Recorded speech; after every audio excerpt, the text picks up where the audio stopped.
Magandang araw sa inyo mga kaibigan. Itong ating almusalita sa araw na ito, February 6. Ang ebanghelyo natin ay Mark 7:1-13. Sabi ng ebanghelyo, "So the Pharisees and the teachers of the law asked him, 'Why do your disciples not follow the tradition of the elders but eat with unclean hands?'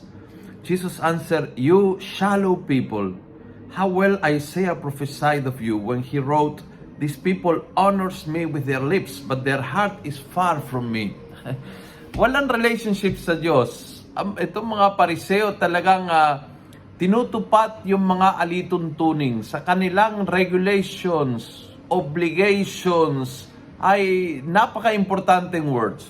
It's all about traditions, regulations, obligation, at yung kanilang pakikitungo sa Diyos ay on this level. Kaya ang tawag ni Jesus, shallow people. Napakababaw nyo naman.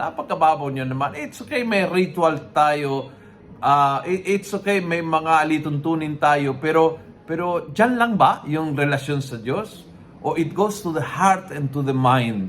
Yan sabi niya, you don't know the scripture.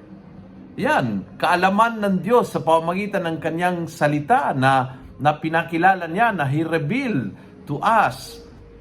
Personal na pagkikitungo sa Panginoon, relationship to God, heart to heart. Knowing God from the heart, you realize na He's not into rituals, obligations, and traditions. He is into a bigger picture. Kung saan yung mga obligations, yung mga rituals, at yung mga traditions ay nakakatulong sa isang relasyon na malalim, heart to heart, mind to mind, life to life, and life-changing. Life-changing in the sense na He changed my life and He changed the way na nakikitungo ako sa ibang tao. Lahat po yun na-miss nila. And they remain obligation, traditionally tuntunin, hanggang doon lang. Kaya, sabi ni Jesus, you shallow people, napakababaw nyo naman. Try to go deeper.